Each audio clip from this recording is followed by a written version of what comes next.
This is Los Angeles. Our Lady, the Queen of the Angels, as the Spaniards named her. The fastest growing city in the nation.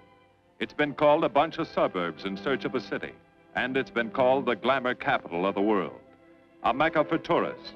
A stopover for transients. A target for gangsters. A haven for those fleeing from winter. A home for the hardworking. It is a city holding the hopes and dreams of over 2 million people. It sprawls out horizontally over 452 square miles of valleys and upland, of foothills and beaches. Because of that vast area, and because of a population made up of people from every state in the Union, Los Angeles is the largest police beat in the country, and one of the toughest. We're going to take you into the city hall where police headquarters are located. Here in communications are the ears and voice of the police. The lights on the complaint board flash 24 hours a day. Citizens reporting a prowler, a lost child, a man molesting a woman, an auto accident, a wild party. Spend an hour or two here and you will think the whole city has gone berserk. Minute by minute, the orders go out to the radio cars in the far-flung divisions. Watts and Wilshire and West Los Angeles. Hollywood and Hollenbeck Heights in North Hollywood. The work of the police, like that of woman, is never done. This is the case history of a killer, taken from the files of the detective division. The facts are told here as they happen. The story properly starts here in Hollywood Division headquarters at 1 o'clock of a June morning last year. Officer Robert Rawlins had finished his tour of duty and signed out. It had been a tough day. He'd be glad to get home. His wife would be waiting up for him as she always did.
Hey, fella. Come here. What were you doing back at that radio shop? Just looking. I was on my way home. Live around here? Yeah, a couple blocks down. Let me see some identification. Sure. Yeah, I guess I forgot my wallet. Look, lad, I've got to see some identification. How about my Army discharge? I got it right here.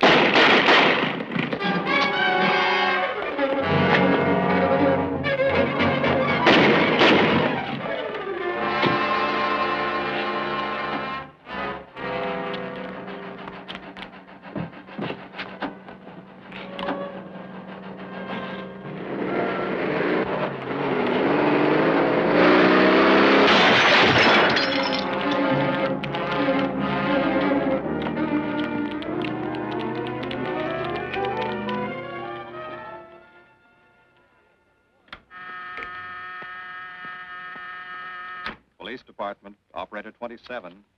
I want to report the shooting of a policeman. Hold on, please. Give me that again, please. I'm calling to report the shooting of a policeman. What's the address? 5057 State Street, just west of Santa Monica. Just a minute. Receiving hospital. Operator 2. Operator 27, 5057 State Street, 5057 State Street. An officer has been shot. Send an ambulance. All units in the vicinity of State Street and Santa Monica Boulevard.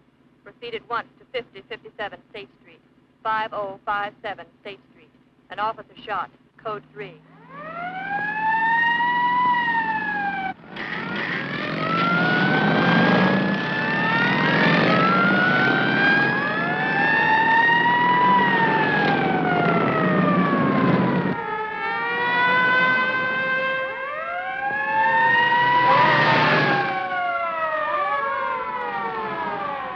K to Control 1. Control 1 to 80K. Go ahead. This is Breen. Instruct homicide to throw out a dragnet and pick up all suspicious characters in the area of the shooting. Also notify Sergeants Marty Brennan and Chuck Jones to report to me at the scene of the crime. Control 1 to 80K. Roger.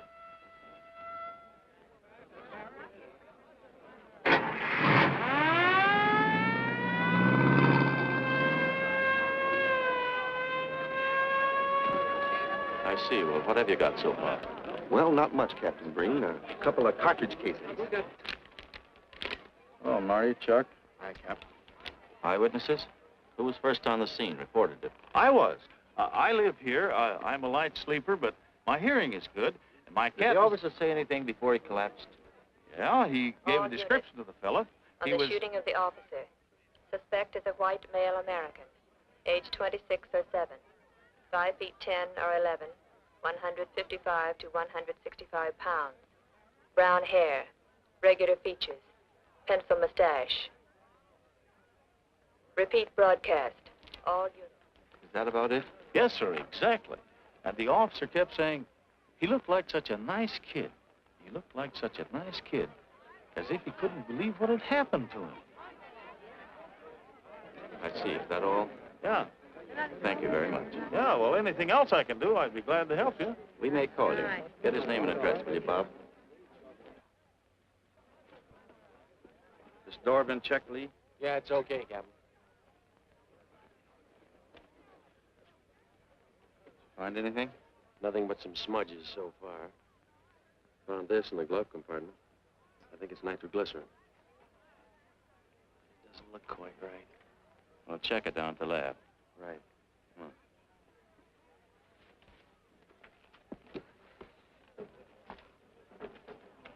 Open this up, Joe. No key, Captain. Let's try it open. Give me that bar, Frank.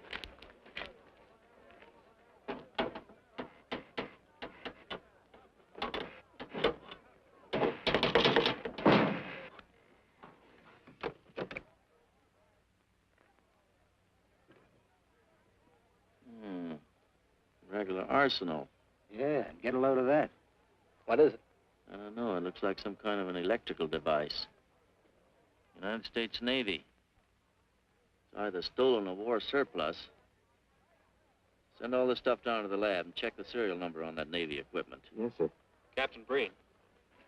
We found these in the weeds over by the radio store. What do you got? A pair of cloth gloves, Captain. Well, he thought of everything, didn't he? All right, give them to one of the technicians. Yes, sir. Marty, you and Chuck come along with me. Let's go downtown and see what they picked up in the dragnet. Right.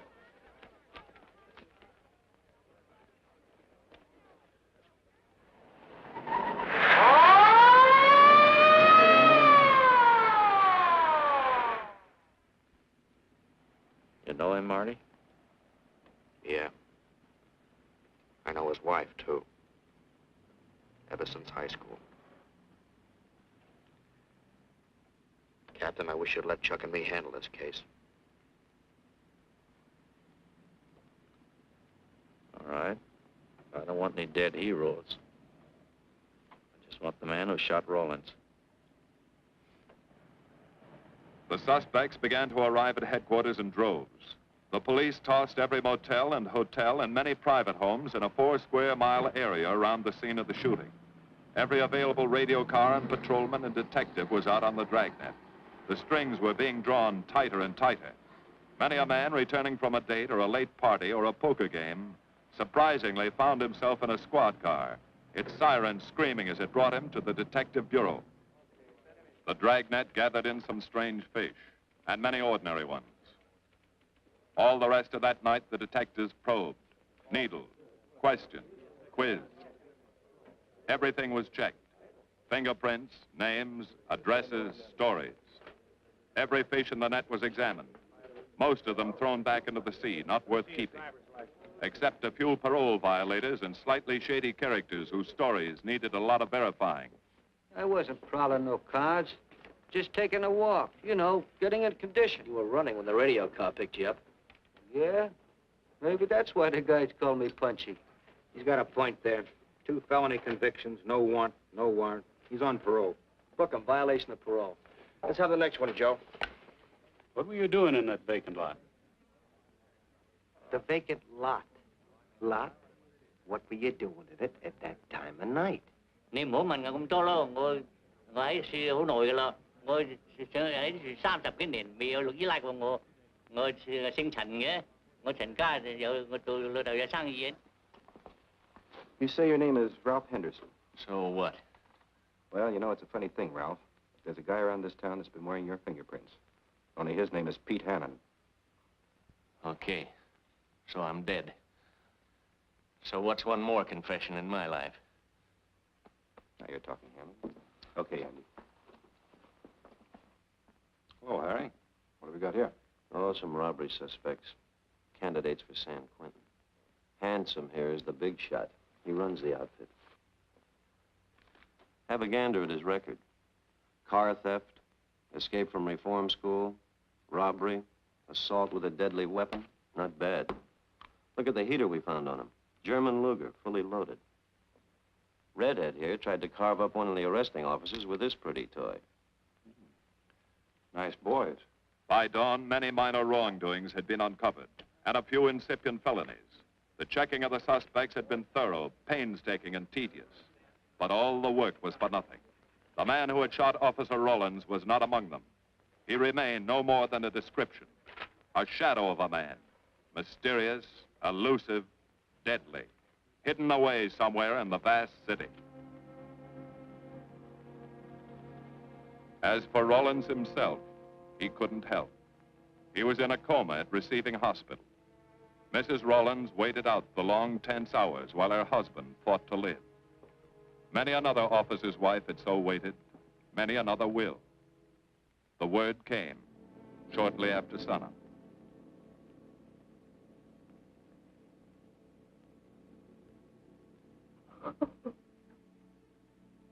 Oh.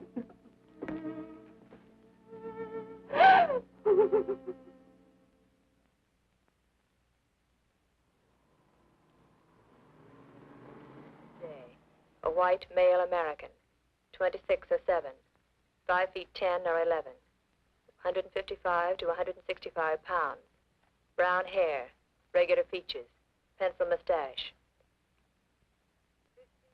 This was no frightened fugitive. What went on in his mind? Why had he set his hand against his fellow men, taken the life of another, of a stranger, of a man who was merely doing his duty? He must have some plan, some goal that called for sudden death to anyone who got in his way.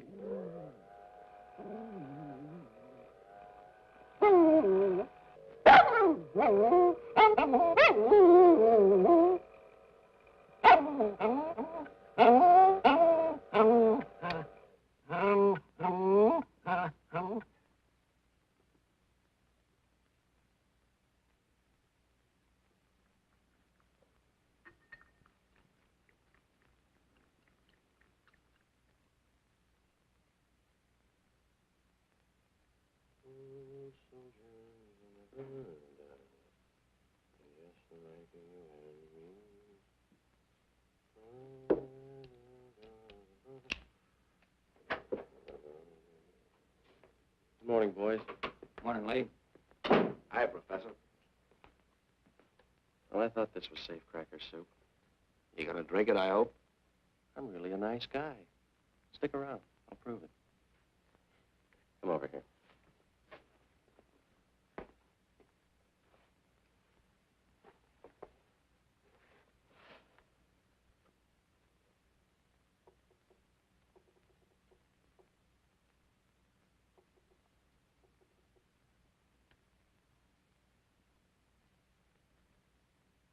Hold this for me, will you, Chuck? Thank you. Now, if you'll hand me that hammer, Marty. Thank you.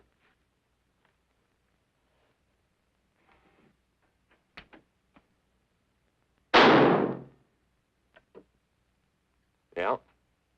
Nitroglycerin. I didn't ask for a collection of fingers, just fingerprints. All those nice fingerprints on the car belong to the man it was stolen from, Cap. Nothing on the guns or picklocks? Not even an interesting smudge. The gloves? Common type, worn by undertakers. I'll check on them. They won't show anything. What did your scientific test show? A couple of little things. Tool identification on these picklocks. I got one under the scope. You want to take a look? Yeah.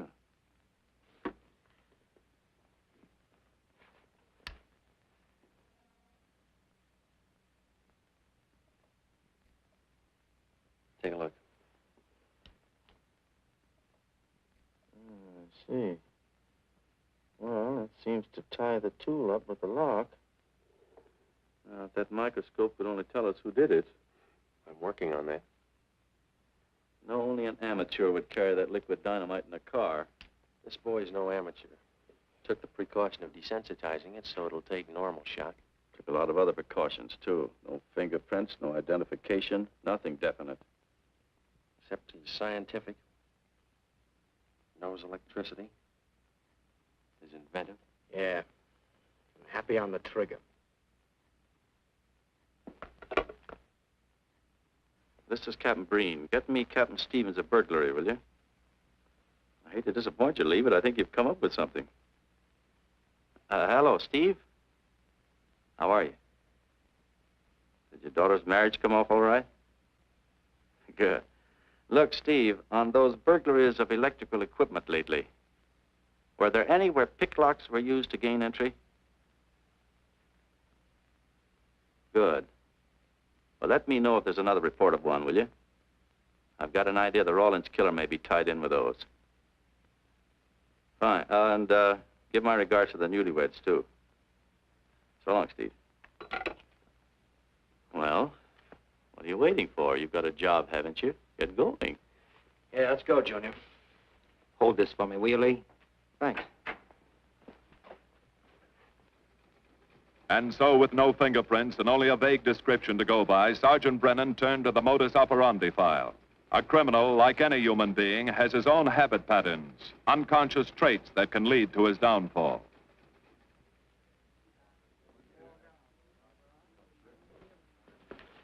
Well, there you are, Junior.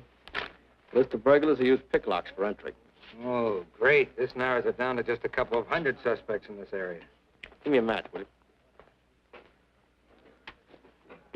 That may not be so bad. This guy's improved on the system. Maybe he's left his trademark on some other job. Well, here we go, legging it all over town, asking a million questions. What you paid for, isn't it? Am I paid to associate with you, too, Junior?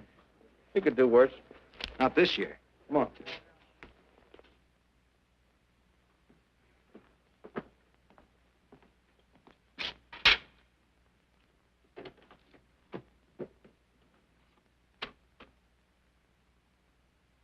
Car 12, car 12, in the 10,000 block on Mississippi. A 394-15 disturbance.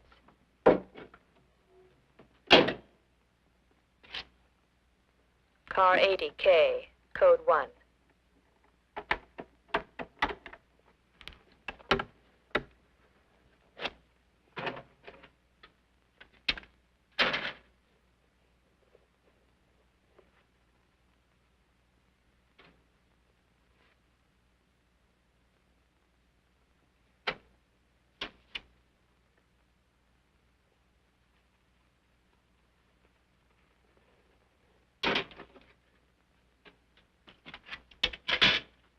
All units, on the broadcast of the suspect arrested in the shooting of Patrolman Rawlins.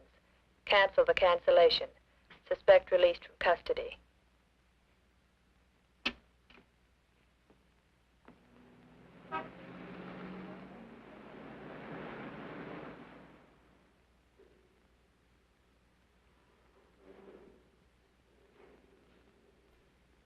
Oh, hello, Mr. Martin. You find Mr. Reeves in the machine shop.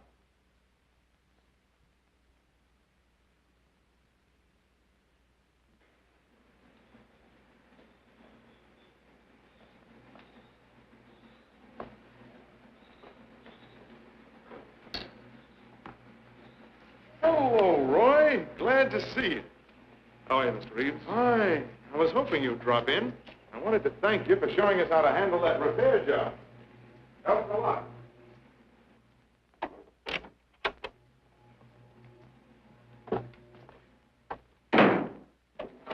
Oh, what have we got this time?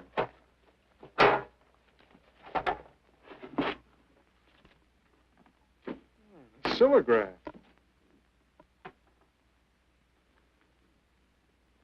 Well, there are plenty of these around, Roy. Not like this one. Yes, I see. I suppose, as usual, you've added your own improvements. You know, it seems wrong that a man of your talents should bother consigning equipment for rental. I'd like to see you devote yourself entirely to experimental electronics. It'll come one day. I'll have a place like this. Well, why wait? I've got a pretty good setup here. You'd have modern equipment to work with, a lab, and my confidence. Thanks, Mr. Reeves. I have other plans. But, Roy, you can't tell where it'll lead. Might even work your way around to a percentage of the business. I like it this way. You just rent out my equipment. All right. All right. But if you should change your mind... I'm not likely to change my mind. I suppose you want me to set this up for rental, too. Mr. Reeves, you've already got 5 pieces of my equipment. You'd like to know what results I've had from the rental so far, Well, I can't say as I blame you. I think you'll find this satisfactory. Satisfactory. Goodbye, Mr. Reeves. And you'll come back again soon, won't you? Sure. Oh, incidentally, how's that television projector coming along? The one you said would reflect a 12-foot image. Still working on it. I just wanted you to know I've already set up a rental on it. In fact, I think they'd like to buy. It'll come pretty high. Oh, money's no consideration with this customer.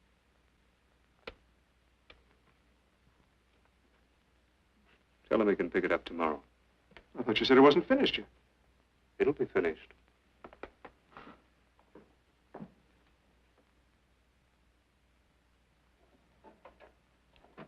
It uses an image fixer and then projects by ordinary incandescence.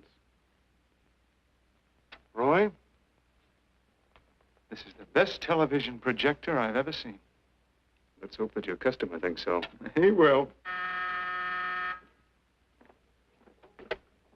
Yes? Send him right in, Charlotte. There, you see, our customer is here, begging for the privilege of buying.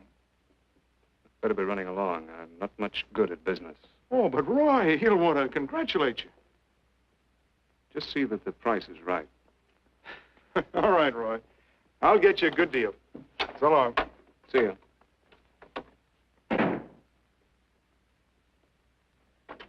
Well, Mr. Dunning, come in. Isn't it a beauty?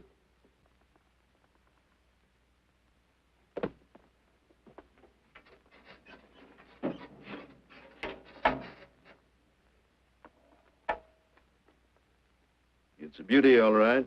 You like it? I certainly do like it. You see, it's mine. What do you mean? Let me have the police. I built it. Spent years on it. Oh, you must be crazy. Roy built this machine himself. Your friend's a crook, Paul. You've been taken in. Hello? Give me the burglary detail. Dear Jim, regarding your inquiry on a .38 caliber Smith & Wesson revolver, serial... Oh, come in, boys. Burglary detail just sent this report through. There's a man named Dunning reports tracing a stolen television projector to the Reeves Electronics Lab. Think it's a tie with the Rawlins case? Well, take a look at this fellow Reeves and see what gives. I'll notify burglary we're following up on it. Right. Come on, Junior. What else did he place with you for rental? Oh, a number of things. All war surplus that he bought on his veterans rating. Oh, is this more of his equipment? Yes. Yes, he left it here on consignment. I'm sure that Roy can explain everything. Well, maybe he can, Mr. Reeves, if you'll tell us where he lives. But I don't know. Mr. Martin's on the phone, sir. I'd better talk to him. I think so, Mr. Reeves. I'll take it in the superintendent's office.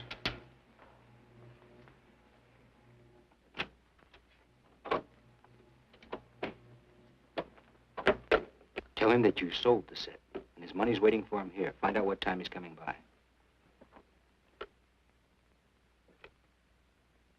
Put Mr. Martin on.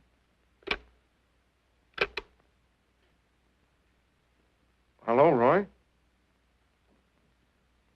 Yes, I've sold it.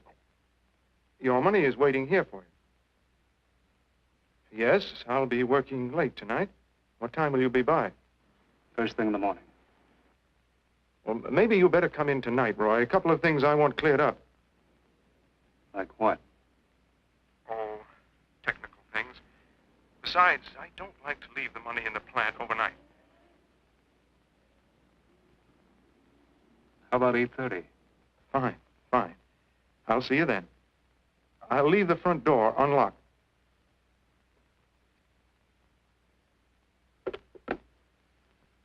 You'll be here at 8:30.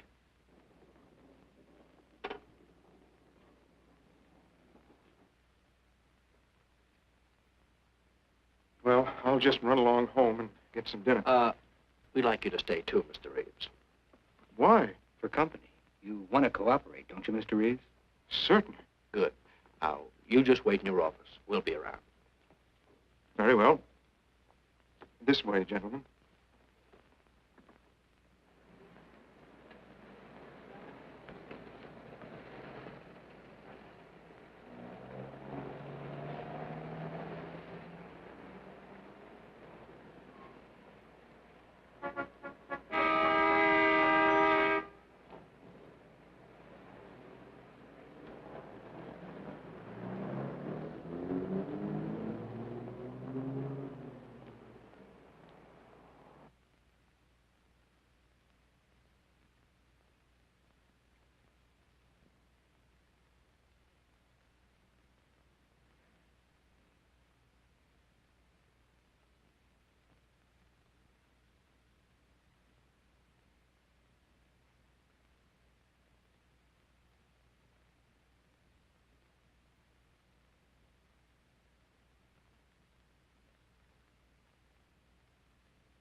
Reeves. Is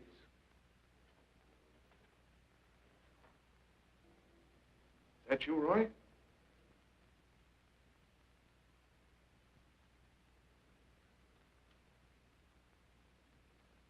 Go outside and block that alley door.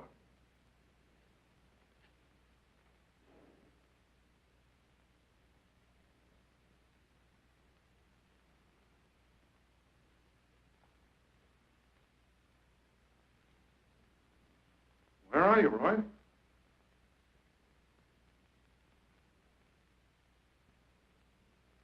Who's in here? No one. I'm alone.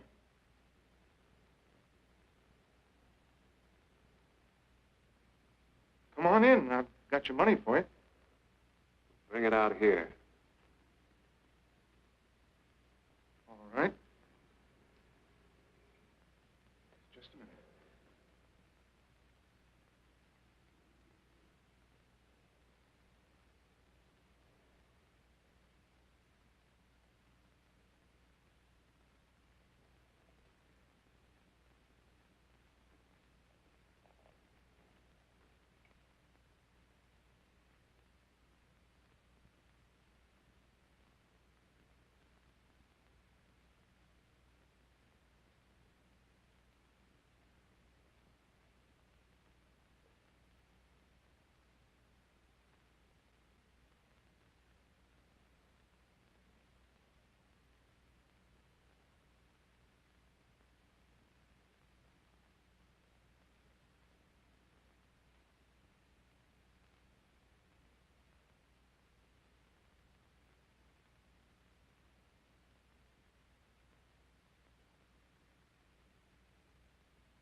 No. None of them even looks like Roy Martin. He had such a fine face. Didn't keep him from carrying a gun. Or didn't you know that? No, I didn't. I told you all I know, all he ever told me. What about his friends? Didn't he have a girl? No, I don't think so. He had no interest in anything but electronics. Where'd he pick up the subject? Books, magazines. Mostly from the Signal Corps. He was attached to a radar unit. Get a teletype off to the War Department. That might help. Yes? Ready on your call to receiving hospital, Captain Breen. Hello, this is Captain Breen. What is the latest report on Sergeant Jones?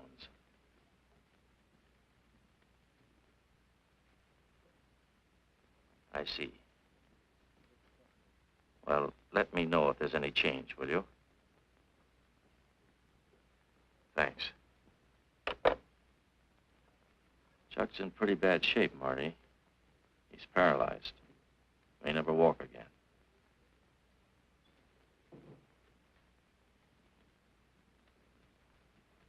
Oh, I'm sorry. It's funny that Martin showed up at 7 when he told you he wouldn't be there till 8:30. I don't know why. Except he was always unpredictable.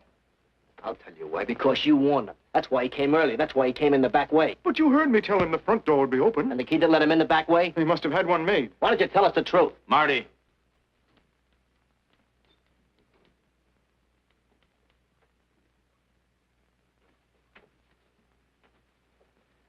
Now, look, Paul. You can make it a lot easier for us to believe your story if you'll just give us some facts. Something that might help us. I told you all I know. I've been gullible, all right, letting him make a fool of me. But I'd do anything to make up for what he did to Detective Jones. Sure you would. You can go now. Oh, thanks. Thanks. My friends, they can vouch for my character. That's good. We'll call you if we need you. Thank you very much. I think he's telling the truth, Marty. I think he's just gullible, like he said. What about the stolen stuff he was trying to peddle for Martin? We'll use it for bait. Maybe Martin will come back for it. Then we can ask him. Here. Nevertheless, I want a 24-hour tail put on Reeves, and I want a watch on his home and his factory. Right. You can keep those. Okay, Captain.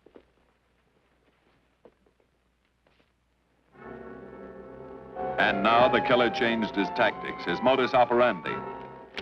It would baffle the police. They always expected burglars to remain burglars, not go in for stick-ups. They'd never tie this up with him. So wearing a variety of disguises, coming and going like a shadow, ready to kill if cornered, he struck the bottle stores in a one-man blitz that had the robbery detail dizzy.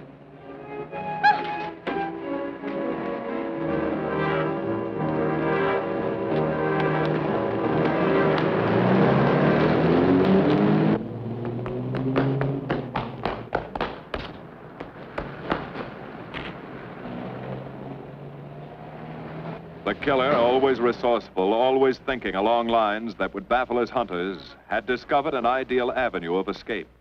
Under Los Angeles is a vast and intricate system of huge storm drains built to siphon off the flash floods of the rainy season.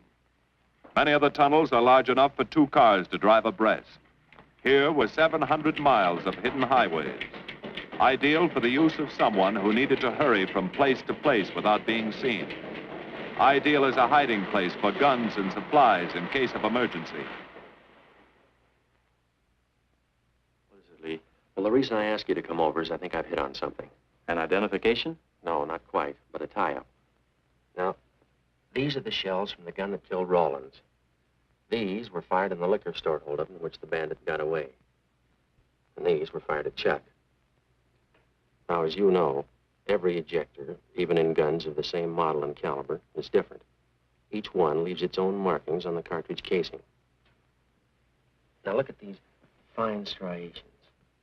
This deep gouge. The same on all three. In other words, the man who killed Rawlins and the man who shot at Jones and Brennan, the stick-up was blitzing the liquor stores, are all the same man. Right. All we need to know is what that man looks like. Get me Chandler and robbery, will you? I've got an idea about that. Also, it'll give us a chance to see if Reeves is on the level with us. Steve, Breen, about those blitz holdups you're on. Round up all the victims and have them down here tonight, will you? Oh, it's just a little scheme. Thanks, Steve. That's good. Now sketch another one of the same type, only this time thin it out a little, huh? All right. Hi, Lee. How's it coming? Be ready for tonight? We'll be ready. Think it'll work? It should. When'd you get the idea? From a kidnapping case in Chicago. But I thought these slides might be an improvement over the method they used. Could be. Captain thinks so. Good evening, ladies and gentlemen. May I have your attention for a moment, please? You've all been asked to sit in on a little experiment tonight. We're going to try to build a picture of a face. A face of a man who's cunning, resourceful, and deadly. He's a man who killed a police officer. Now, some of you he held up at the point of a gun. You may have seen his face, remembered something about it. And we want you to tell us exactly what you remembered. Whether it's his hair, eyes, nose, or mouth. And we're going to try to put those pieces together so that they add up into a picture of the face of the man we want. Now, you can see how we're depending on you. Lights?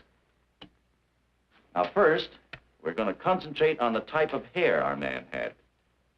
And if the picture looks anything like his hair, I want you to speak right up. All right, the first slide, Lee.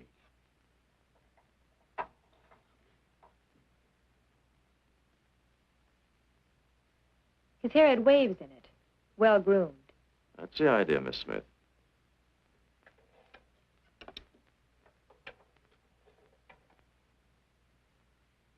Is that any closer? No, it was parted on the side.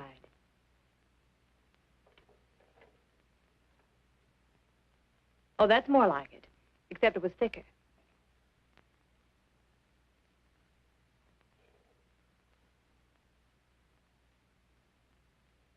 Oh, that's very close. Yes, that's the way his forehead looked. It was broad and high. All right, hold that slide. Now, the next series of slides will take into account his eyes.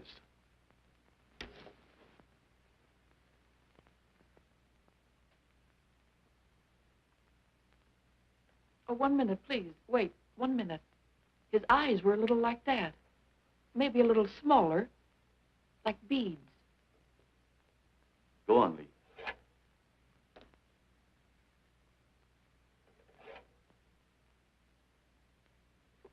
Now you've got it. Now, hold that slide, Lee. Anyone else? That looks like him, only a little madder. He had a patch over one eye when he come into my my place of business. I remember noticing that the one showing was blue. Well, the guy that stuck me up had on horn-rimmed glasses. He was wearing a Band-Aid across his nose when he knocked me over. Uh-huh.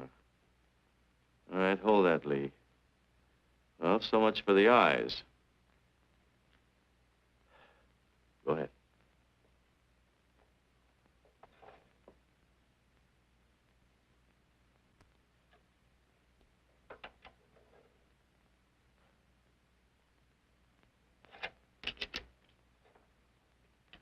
Señor Capitán. Yes, Miss Montalvo? Ay, ¿cómo se dice en inglés? A sus órdenes, señorita. Ah, qué bien. En este bandido, la nariz fue chata, como aquella, pero un poco más chata y más ancha. Like that, Captain, but more snubbed, wider. Try another one, Lee.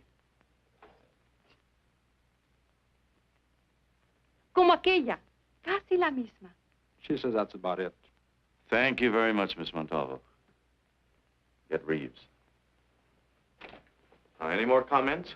That's pretty close, all right. Pretty close. Perfect. All right, now we'll start on the mouth and chin. The next series lead.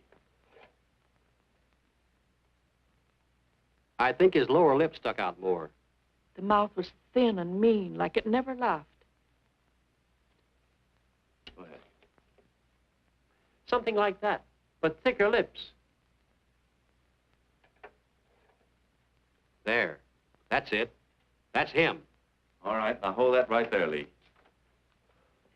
Oh, come in, Mr. Reeves. Good evening, Captain. Did you ever see that face before? Why, it's Roy. Except for the hair being a little lighter and the eyebrows heavier, it's Roy. You're sure? I'm positive I'd know him anywhere. Lee, I want a retouched photograph. Now lighten the hair and give more body to the eyebrows. Right. Lights. That's all. Thank you very much. You've been a great help. It's positively amazing how you found out what he looks like. Well, we're looking for an amazing criminal, Mrs. Johnson. Thank you and good night. Good night, Captain. And so the face of the unknown killer, built up from fragments of evidence, was sent out all over the country. To chiefs of police, to sheriffs, to county constables and county jailers, to the wardens of prisons, to all postmasters and postal inspectors, to the agents of the Treasury Department, to the FBI. They showed that picture to the inmates of jails and prisons, to men with a wide acquaintance among the cat burglars and the violence boys. Informers and conmen and sharpshooters were quizzed, those on the fringe of crime and those deep in the rackets. Many wanted to help. Nobody could. No one in the underworld recognized that mysterious face. He was as unknown as if he had lived in the 16th century.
Reeves. Roy. Listen carefully, Reeves. Control yourself. I know you're alone in the house. Act like you're alone. Cops are watching every move you make. The police here? They got you staked out like a muskrat hide, watching you around the clock. Here at your plant, tailing your car. Sit in that chair. Pick up 3 books.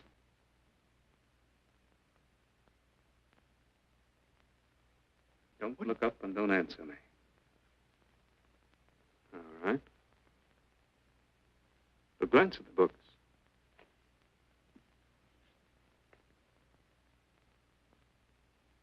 Pick one of them.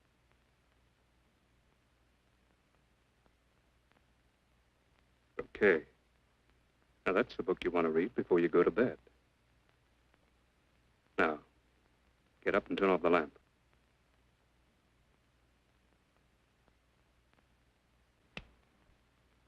Come here. Come here.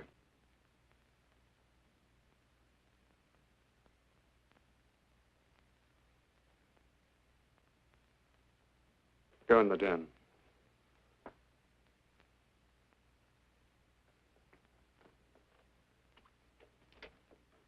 Pull those drapes tight.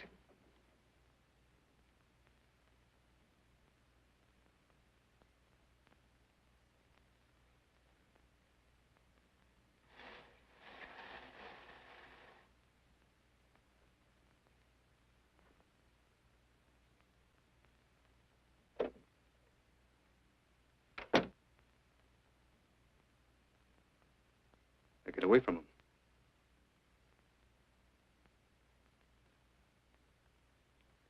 What do the cops know about me? Not very much, Roy. No fingerprints. They haven't even got a picture of you. They're trying to make one.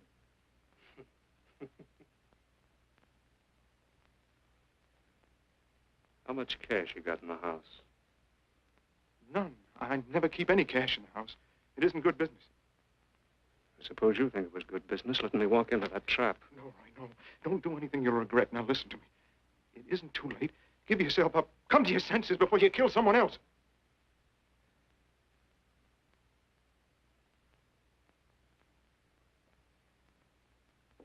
What do you mean, someone else? What do you mean? Nothing. The two officers, they said one of them might die. He's still alive, isn't he? Reeves? I never thought you'd stooge for the police. You almost got me killed. Roy, you know the police are right outside. You'd never get away with it.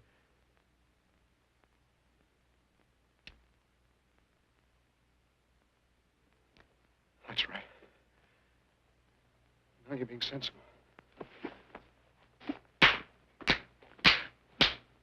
I know there's money here. Where is it? Don't worry. I'll get it.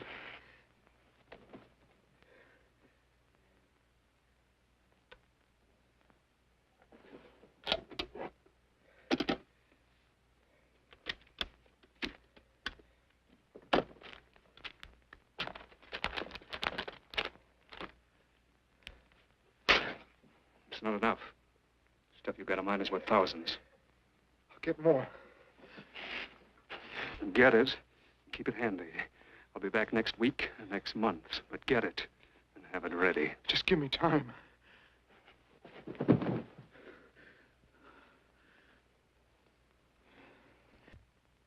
Oh!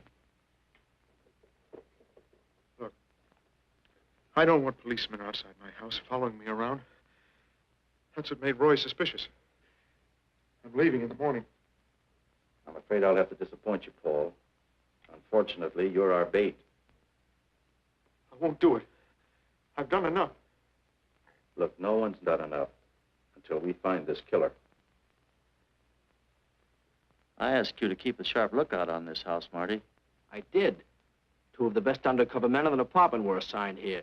That didn't keep Martin from getting in. What's the matter? You tired?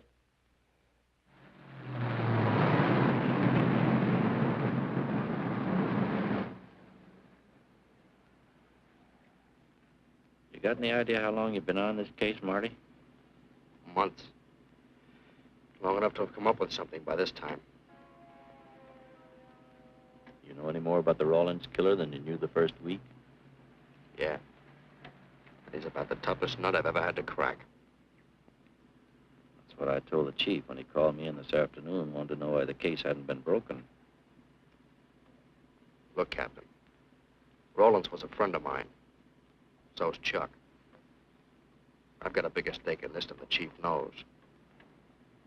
I'm doing everything I can. Well, I'm afraid it's not enough, Marty. Maybe you're too close to it to see it clearly. Maybe it needs a fresh team, a new viewpoint. I think you better take a couple of weeks off, Marty. Starting tomorrow. Anything you say, Captain.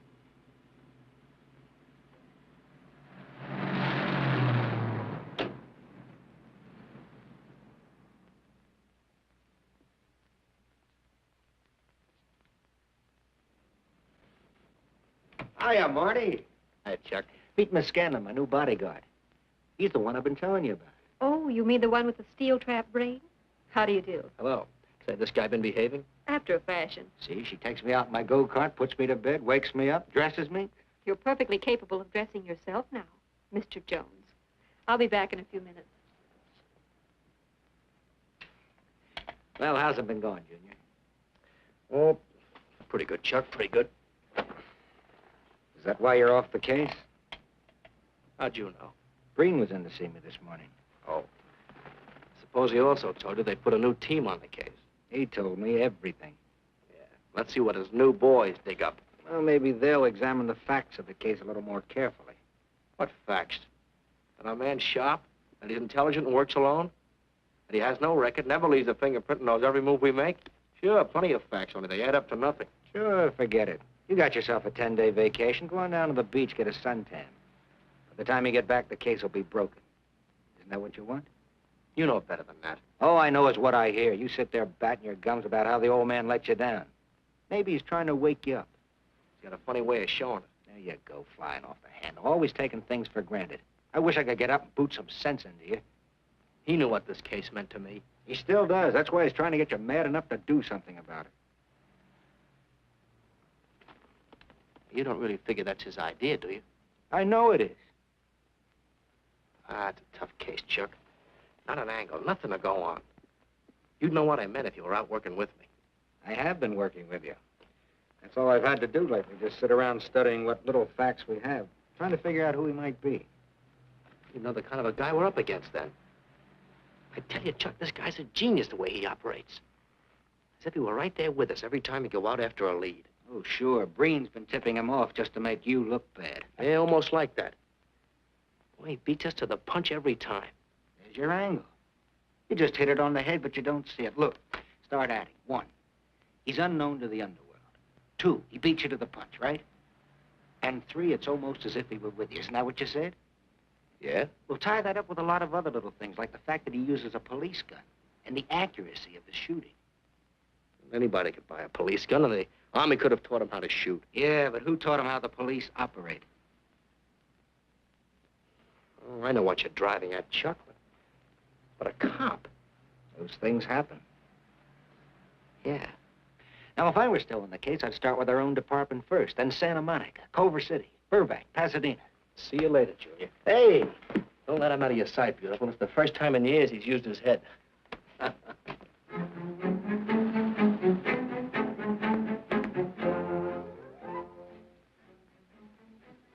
But you get a print of every mug we take. We always send L.A. a copy, Sergeant. It's personnel photos I want. You mean of our boys? That's Rollins' killer, isn't it? That's right. You've checked your own department. We did that first.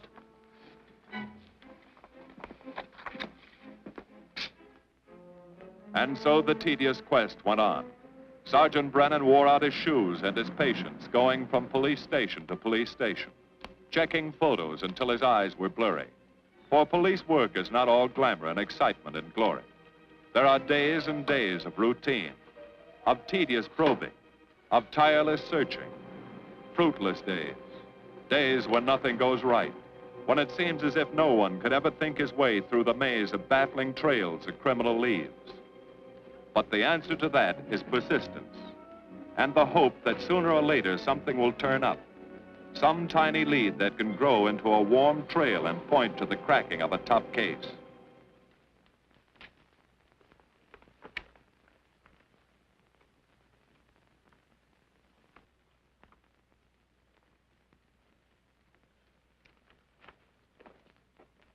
Well, that does it, boys. Can't say I'm sorry you didn't find him in here. I'd hate to think it was a cop. Doesn't seem to be anybody. Just a lot of pieces of a face that never existed. Do you mind if I see that again? Sure, frame it. Put it on your dresser. Wait a minute. He wasn't a cop. He was a radio technician right here in our dispatch office. What did you say? I'm saying he worked here in 42. Well, come on, give. I remember the kid well. He was sort of strange, never bothered with anyone in the department, just kept to himself. But he was in line for promotion when he was drafted. Where was he living at the time? I don't remember. Try the dead files. He never asked for his job back after the war. I remember writing to him about it, though. He was an excellent worker. Oh, yeah, here we are.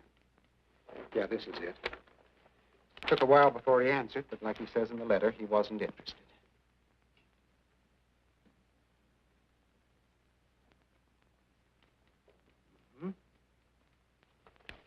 Postmarked Hollywood. No return address. What do you want us to do? All the work? Oh, thanks a lot, Freddie. Remember, he was a civilian employee.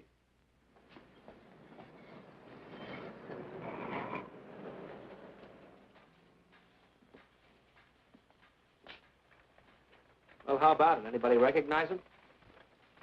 Not on my route. I never saw him before.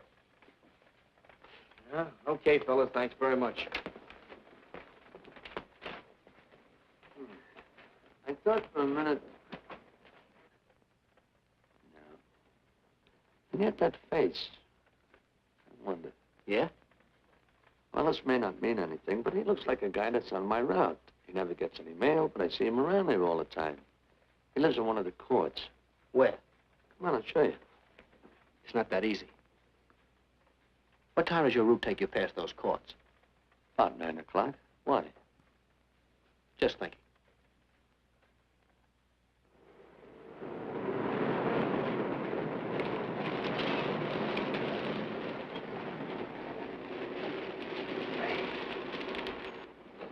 You got any chocolate milk? Sure have, buddy. Yeah. Thanks. Which apartment? Straight on back. Second in the yell. Number 7. Right. Kind of warm today, huh? Oh, it's not too bad for this time of the year.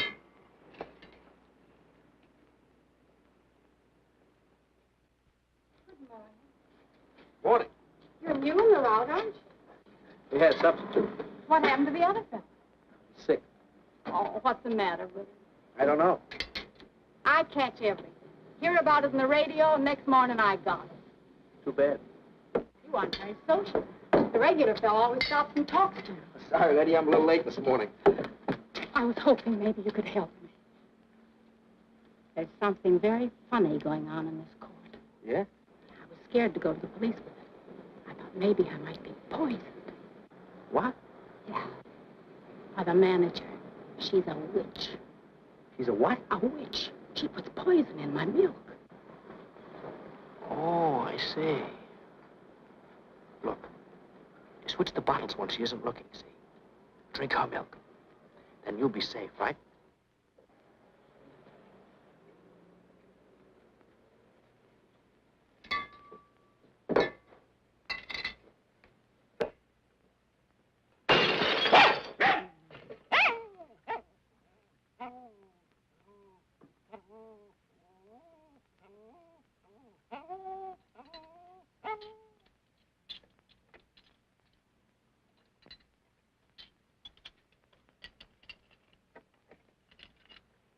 Why, I had a little accident. Got a mop, I'll clean it up. Leave it be. I'll clean it up myself. Okay, mister.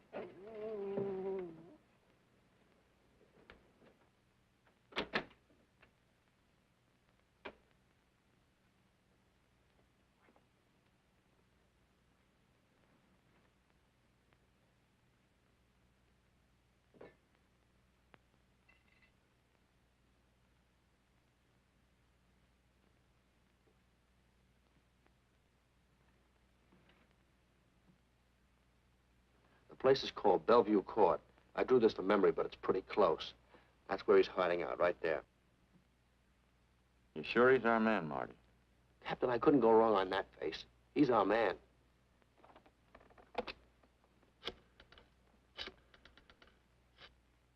Now, there are 5 cottages in this area, and 2, number 6 and 7, in the L at the end of the row. Our man lives in number 7. This building department plan will show you the whole layout. It's bounded on 3 sides by Fuller, Santa Monica, and Poinsettia. Now, the court is partly surrounded by a high wall. Breen, homicide. Good. You keep your eyes open until we get there. Morgan has just gone into his bungalow alone. Any questions? All right, you all have your instructions. Let's go.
We're out on time. Wait 5 minutes. Go around and block the side entrance. Keep your lights off.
He's loose. I want a radio car in a hurry.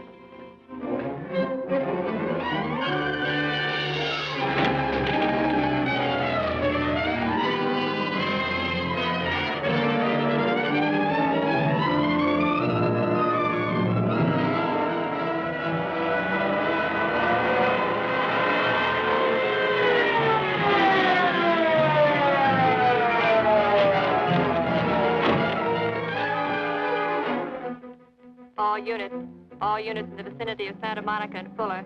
The murder suspect in the Rawlins killing is at large.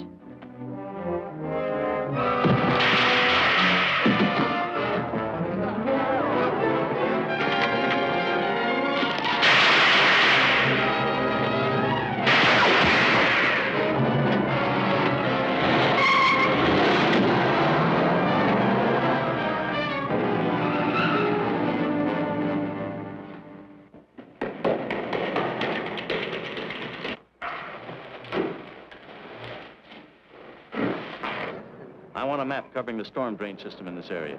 Get it and meet me at Venice and Garfield. Jones, Miller, you stay here in case he comes up for air. I want a man at every other drain entrance along this line. He's got to come up somewhere.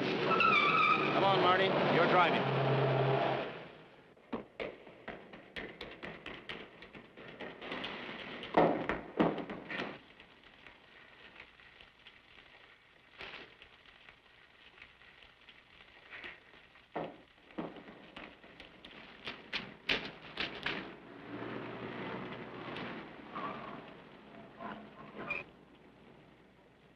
Keep this drain covered.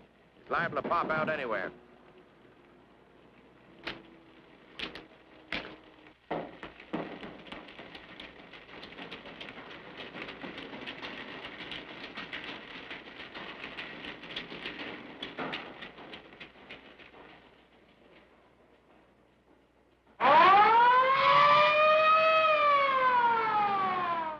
Why Venice and Garfield, Captain? It's the main intersection of the system. We can head him off that way. ADK to Control 1. Clear frequency 7. This is an emergency. Control 1 to all cars on frequency 7. Stand by. Control 1 to ADK. Go ahead. Notify homicide. Send the following to Venice and Garfield. 4 squads, battle lanterns, gas mask, tear gas. Urgent. This is a code 3. Control 1 to ADK. Roger.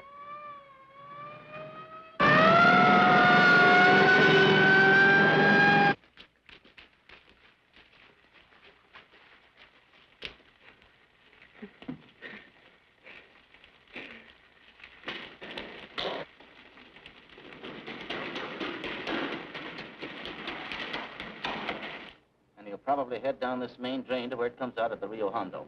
Now, you take your squad and cover that exit. Right. Keep all spare radio cars cruising back and forth along this main street. Watch the curb inlets. We'll go in here.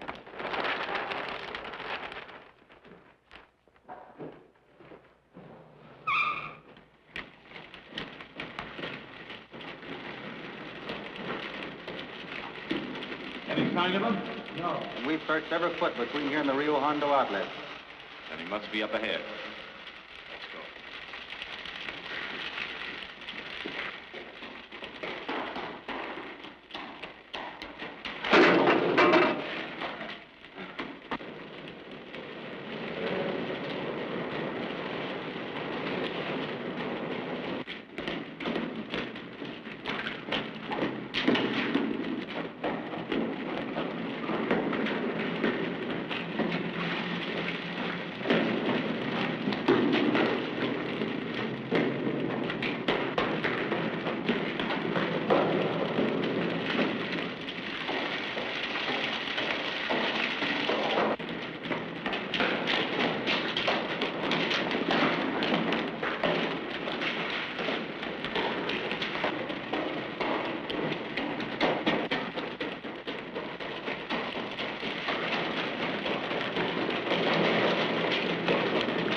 Gas gun.